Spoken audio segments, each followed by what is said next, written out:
Avec Madame Fromentin, qui va nous parler d'un sujet qui est très très important en chirurgie oncologique et qu'on a tous à gérer, c'est la question des plaies complexes. Alors, Donc félicitations. Bonne chose de faite. oui, c'est ça. Voilà, magnifique, bravo. Donc merci de me donner la parole pour parler des plaies. Alors, pas facile en 20 minutes et allié avec la chirurgie. En gros, où est-ce qu'on va se placer? Nous, on est une petite unité de plaies cicatrisation qui fait de la clinique et de la recherche. Je pense qu'en oncologie, il y a de quoi faire en prévention, et notamment pour détecter les facteurs de retard de cicatrisation potentiels après la chirurgie, évidemment après un geste chirurgical, et aussi, on travaille beaucoup lorsque la chirurgie n'est pas ou plus envisageable en oncologie, notamment au niveau des plaies tumorales et de certaines radionécroses qui vont nous poser pas mal de soucis. Donc c'est vrai que en oncologie, on a pas mal de plaies qui peuvent devenir complexes, du fait évidemment des traitements, que ça soit, tout à l'heure on parlait des anti-VEGF, alors nous, même un ulcère veineux et une patiente qui est traitée avec de l'Avastin, ça peut rapidement devenir une catastrophe d'un point de vue de l'ulcère, par exemple. On a souvent des impératifs de temps, il faut vite cicatriser pour pouvoir faire tel ou tel traitement, et il y a aussi une notion de priorité. C'est sûr que la plaie, parfois, n'est pas prioritaire quand il y a des traitements à poursuivre. Donc là, vous voyez en photo des situations très, très différentes. En haut, c'est après une exérèse de mélanome et finalement une plaie qui s'était chronicisée. Ce qui n'était pas étonnant parce que la dame n'avait pas des chaussures adaptées, l'hyperkératose n'était pas enlevée. Et une fois qu'on a remis ça avec des soins corrects, ça a rapidement cicatrisé. En dessous, c'est une dame qui était venue me voir de Bretagne. Alors là, c'était marrant parce qu'elle était venue me voir. La question principale était, est-ce qu'on peut... Ah mais ça marche pas le film, c'était une vidéo. Est-ce qu'on peut faire de la détertion? Si la vidéo marchait, vous verrez que la plaie était complètement palpitante et qu'on était au-dessus du myocarde. Donc la réponse à la question posée, c'était évidemment non. Et par contre, on a appelé les chirurgiens et avec plusieurs équipes, elle a pu avoir un lambeau et maintenant elle va bien. En bas, c'est une personne âgée suivie en oncogériatrie avec une magnifique plaie tumorale, comme on les voit arriver parfois d'EHPAD et qui vont nous demander évidemment des soins finalement pas si complexes. Ce qui est surtout complexe, c'est de la vue de la personne et de réussir à s'en occuper correctement. Donc, qu'est-ce qu'on a pour travailler? Notamment des pansements. Les pansements, c'est bien.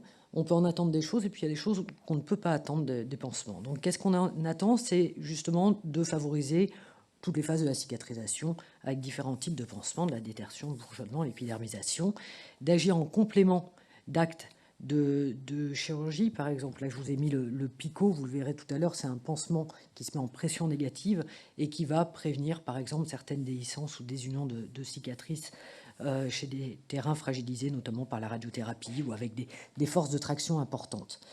Avec les pansements ou des gels et solutions, on va pouvoir prévenir et traiter des infections locales, évidemment uniquement locales et plutôt en surface, et évidemment aussi préserver la qualité de vie.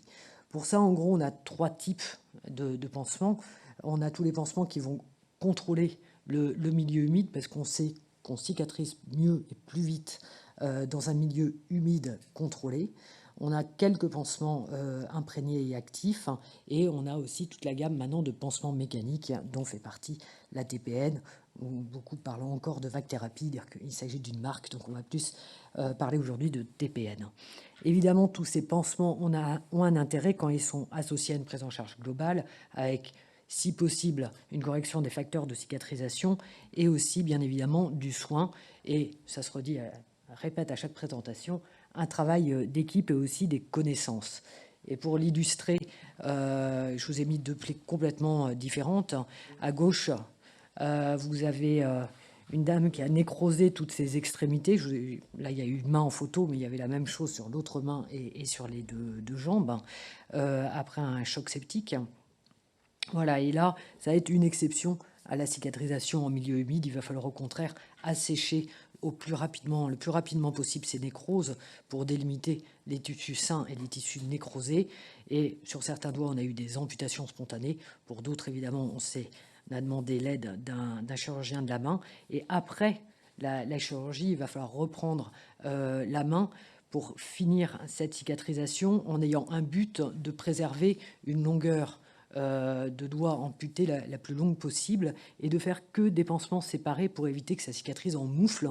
Actuellement, on continue à avoir cette patiente qui va beaucoup mieux, mais qui peut tout à fait taper sur une tablette tactile et son téléphone parce qu'on a pris soin de faire chaque pansement individuellement au lieu de faire des moufles qui auraient complètement changé l'aspect cicatriciel.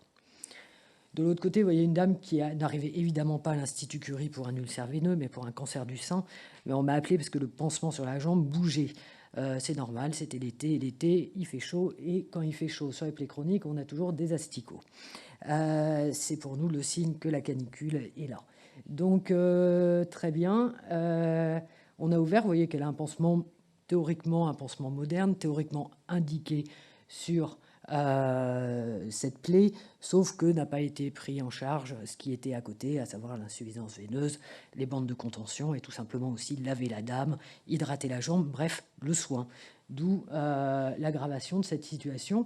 La photo de droite, c'est juste 10 jours après, avec des soins, une contention, un lavage, un peu de détertion, pas trop, parce que les asticots ont la chance de mobiliser les nécroses. Donc, vous voyez, l'amas de nécrose, c'est vraiment de la nécrose mobilisée par les excrétions des asticots. Donc, ça, c'était assez facile. Et donc, on a une plaie qui était bonne à greffer avec une greffe de peau simple. Donc, son cancer du sein évoluait comme il le fallait, mais en tout cas, son ulcère a été rapidement guéri. Donc, qu'est-ce qu'on a comme pansement? On a tout un tas de pansements neutres qui sont ouverts à la prescription infirmière. Si un médecin ou un chirurgien ne veut pas que les pansements soient changés, il faut théoriquement qu'il le mentionne sur son ordonnance.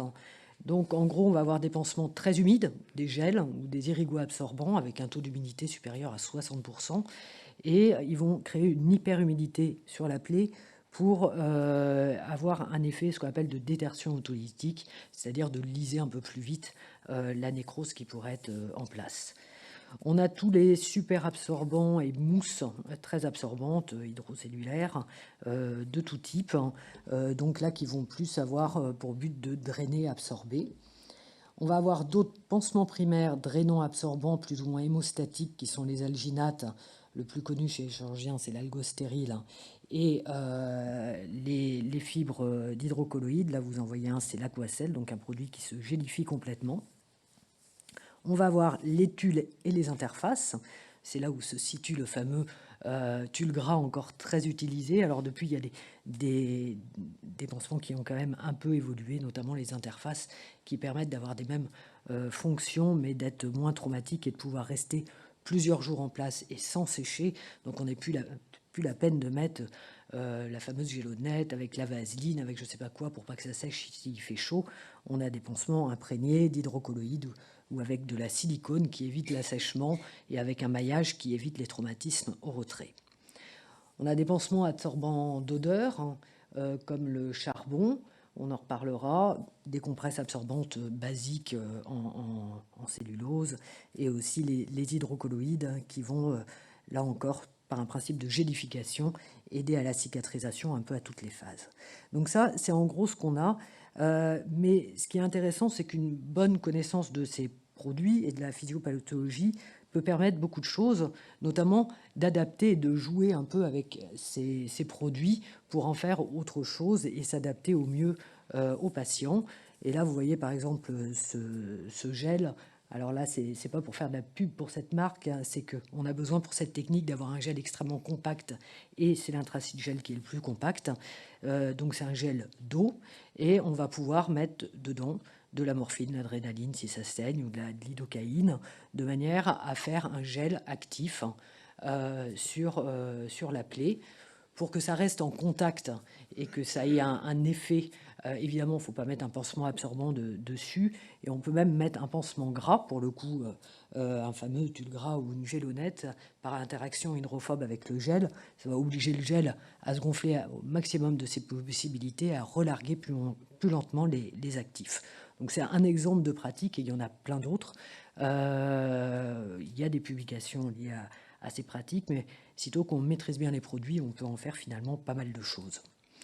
On peut aussi, et nous ça a été des travaux collaboratifs intéressants avec les chirurgiens avec lesquels de toute manière on fonctionne bien,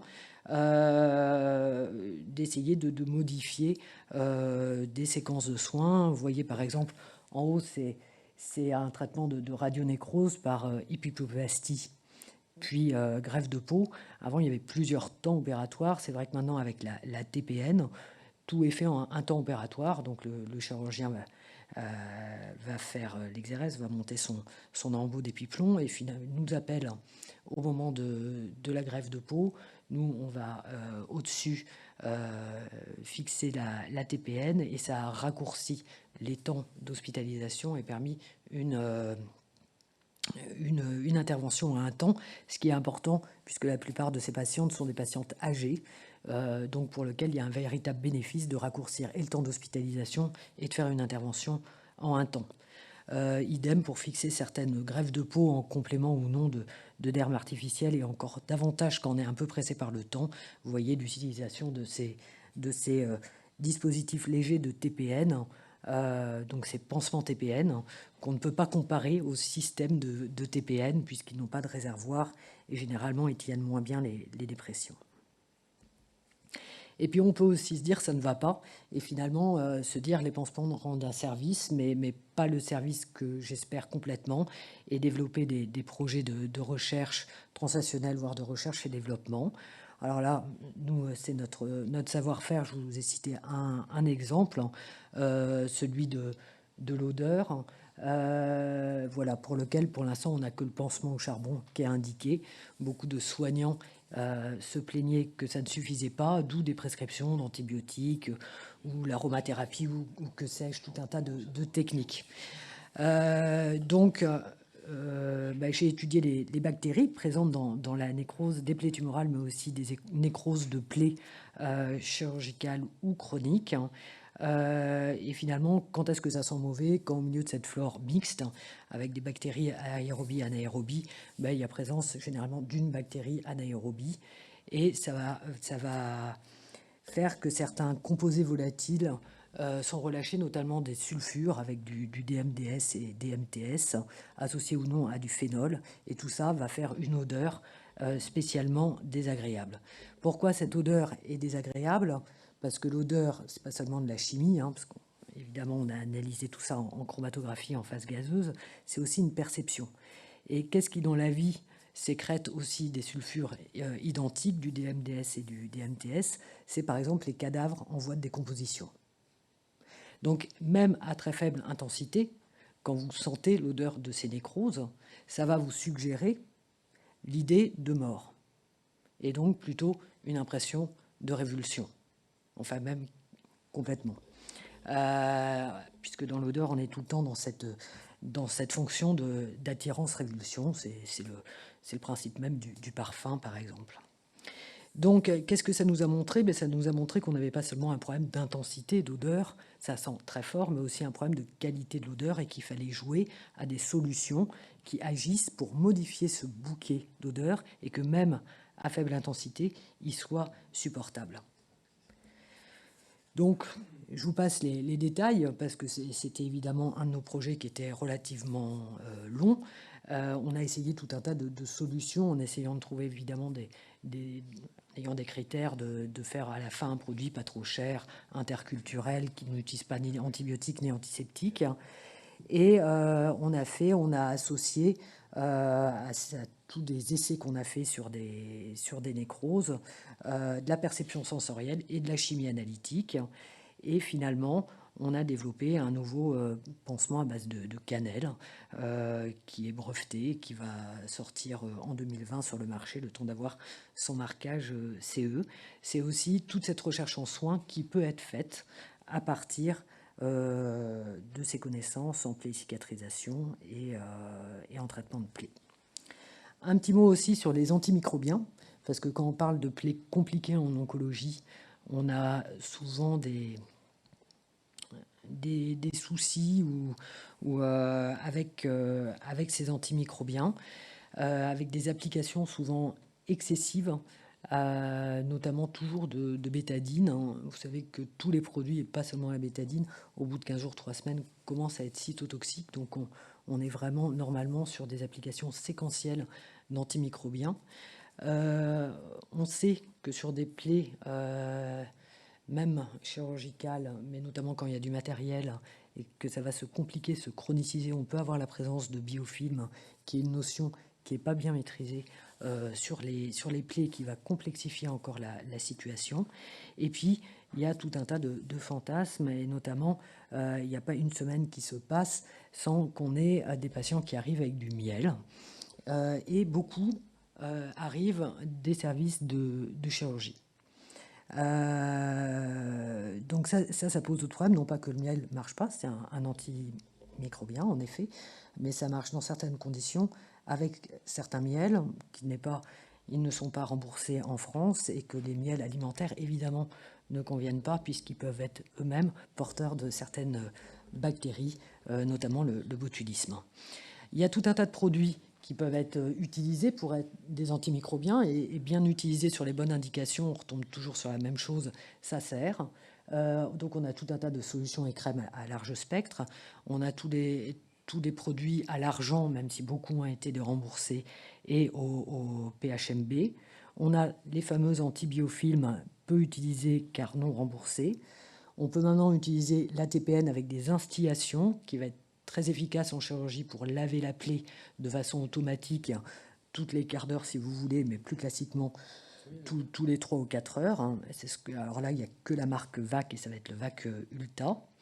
On a des concepts intéressants, même si on n'a pas de niveau de preuve. Le concept est bien, c'est certains pansements gras très hydrophobes qui vont dire que la plupart des bactéries étant hydrophobes, on va mettre le pansement et ça va se fixer à sa surface, toujours par ce contact hydrophobe-hydrophobe. Bon, après, il y a peu de science derrière, on ne sait pas s'il y a des niveaux de seuil, on ne connaît pas bien. En tout cas, le concept d'essayer d'avoir une action d'absorption de la bactérie au lieu d'une action bactéricide est intéressante. Il y a toujours des gels et des solutions antibiotiques qu'on utilise très peu en local, hormis la dermatologie, puisqu'on a plus de pression de sélection avec une utilisation locale des antibiotiques.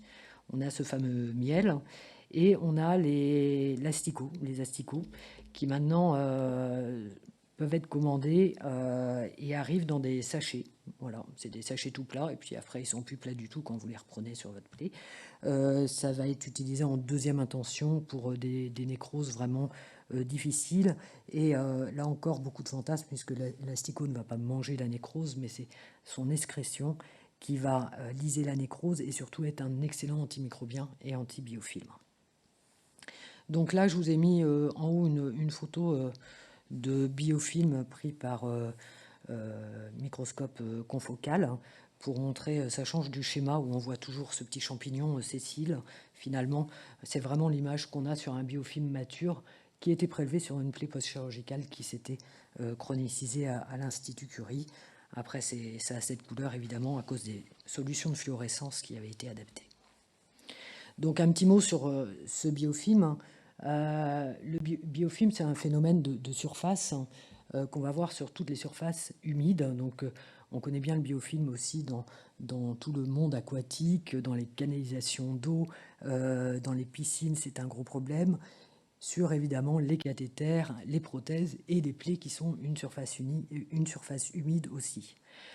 La différence avec les autres domaines où on s'interroge sur le biofilm, c'est que sur une plaie, elle est en surface, dans une surface accessible qu'on peut gratter. Autant on ne peut pas gratter un matériau, une prothèse, on risque de l'abîmer. On ne peut évidemment pas gratter un cathéter, mais on peut aller gratter une plaie. Donc, pour rappel, le biofilm, c'est les bactéries qui, au lieu d'être libres, vont vivre en communauté avec une matrice tridimensionnelle au-dessus qui va les protéger des antibiotiques et des antiseptiques. Ça va s'installer sur la surface, que ce soit une plaie ou un matériau, et finalement retarder la cicatrisation. De temps en temps, ce biofilm se rompt et va provoquer des infections répétées. Ça va poser pas mal de problèmes quand il est présent, ce qui n'est vraiment pas le plus fréquent dans les plaies chirurgicales, mais on m'a demandé de parler des plaies complexes. Vous voyez sur cette image ce monsieur, le chirurgien m'a appelé, ça faisait 3 fois qu'il greffait, la greffe se passait bien en post-op immédiat, et quelques jours après, elle commençait à partir en friche. Il n'y a pas de signe infectieux, il n'y a pas de raison apparente, sauf que avant de l'opérer pour l'exérèse d'une tumeur cutanée relativement importante, le patient était arrivé infecté. Voilà. Et très certainement, il avait cette plaie depuis longtemps, et très certainement, il y avait du biofilm qui était resté là. Et finalement, le jour où j'ai vu, il n'y avait pas d'autre, on a tout décortiqué, le patient était bien nourri, il allait bien, les soins étaient bien faits, enfin, il n'y avait pas de souci. On s'est dit, pourquoi pas le biofilm? Donc j'ai dit, ben, on va gratter. Alors là, tout le monde me dit, c'est propre, tu veux gratter à la curette tous les jours? Je dis, oui, oui, on gratte et on met un antimicrobien, mais on gratte.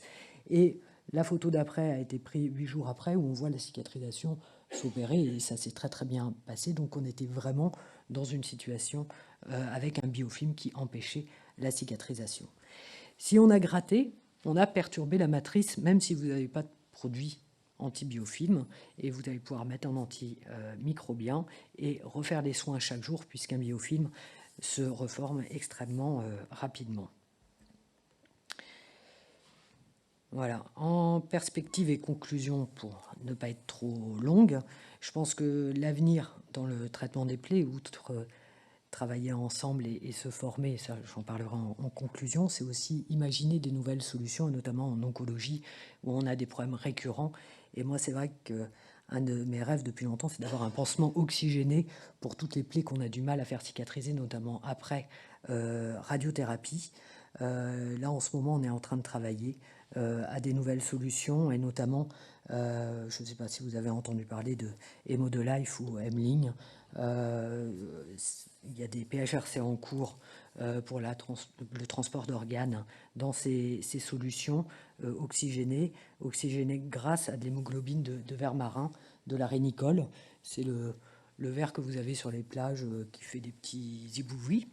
Voilà, il se trouve que ce verre est intéressant puisqu'il a une hémoglobine qui n'est pas liée au globule rouge, qu'on peut extraire, qui résiste très bien, qui peut même être congelé, qui n'a pas d'effet vasoconstricteur et hypertenseur tel qu'on en a sur des hémoglobines issues d'autres animaux.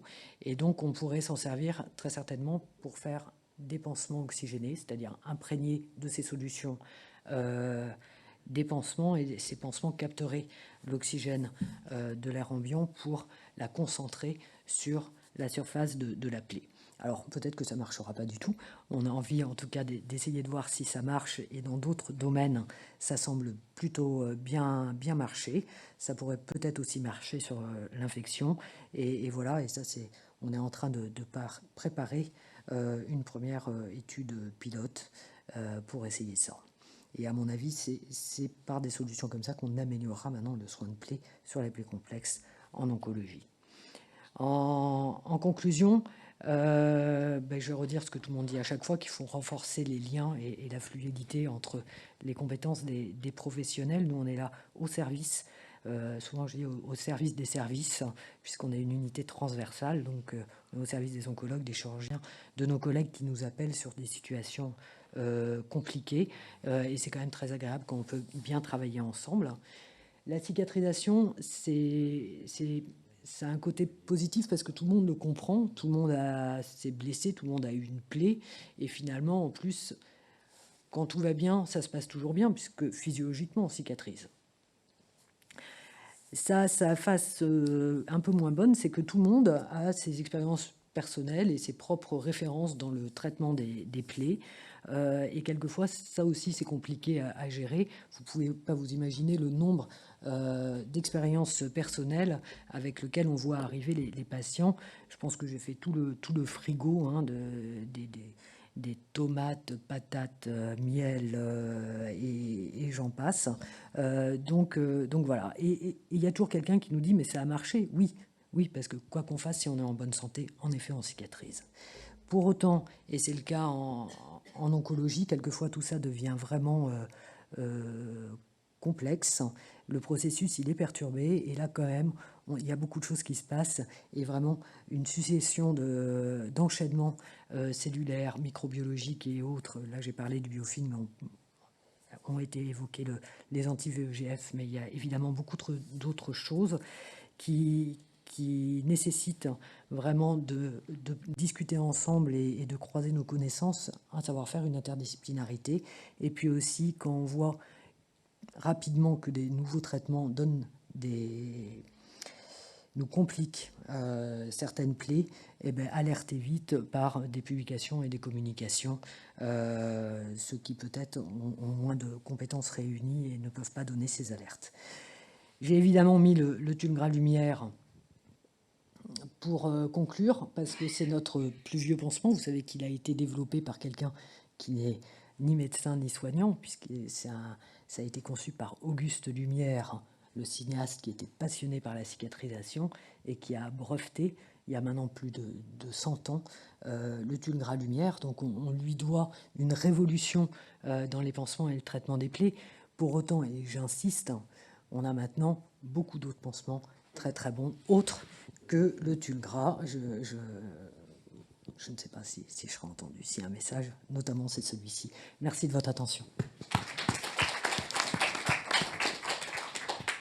Un grand merci pour ce topo complet. Est-ce que vous avez une question à Madame Fromentin concernant des souvenirs douloureux de plaies chroniques? Oui, Frédéric Marchal de Nancy. Attends, comme tout est enregistré. Merci pour cette présentation. Donc, c'est vrai que ces plaies chroniques, ça peut être compliqué, d'autant qu'on a de multiples pansements à disposition. On voit les labos, mais on ne sait jamais vraiment lesquels utiliser. Alors, je ne sais pas s'il y a déjà des formations spécifiques sur il y a pas mal, il y a des DU, il y a des DU. un peu partout, dans votre région aussi, je pense. Donc voilà, il y a beaucoup de DU, il y a aussi des formations courtes. Nous, on fait une fois par an une formation sur les plaies en oncologie. Donc on va vraiment cibler toutes les problématiques sur l'oncologie. Ça dure 2 jours à Curie. Et ce qu'on rencontre en oncologie, justement, c'était les plaies de cytoostéatonécrose, par exemple en chirurgie mammaire. Est-ce que vous utilisez le caisson hyperbare de temps en temps ou Alors, ben là, quand je parle des pansements oxygénés, c'est justement que les caissons, on l'utilise, mais l'ennui, c'est la disponibilité des caissons. Nous, on avait à Curie, on avait le caisson du Val-de-Grâce qui a été fermé. Donc, sur la région parisienne, par exemple, c'est Garches. Les patients porteurs de plaies chroniques et fatigués vont évidemment pas être prioritaires, d'autant plus que le caisson, c'est souvent 4 à 5 semaines, une séance par jour et 5 à 6 séances par semaine. Donc, le patient qu'on envoie, nous, à Garches, il faut aussi qu'il soit logé à côté s'il habite. Voilà, il ne faut pas que ce soit un patient fumeur, il ne faut pas qu'il soit claustrophobe, et il faut qu'il soit relativement en forme. Donc, en gros, il y en a un par an qui va en caisson. Voilà. Après, on a essayé, il y a eu d'autres dispositifs légers qui apportent de l'oxygène, le Natrox, l'Epiflow. Bon, d'où l'idée d'essayer de trouver d'autres solutions. Voilà, il y a 40 caissons en France. Tout le monde se plaint que ça va passer vite du tout.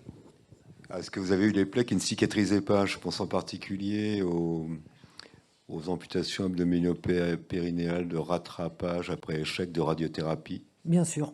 Il y a des situations dont on ne peut pas se sortir et qu'il vaut mieux, finalement, il ne faut pas exposer les patients à ce genre de situation.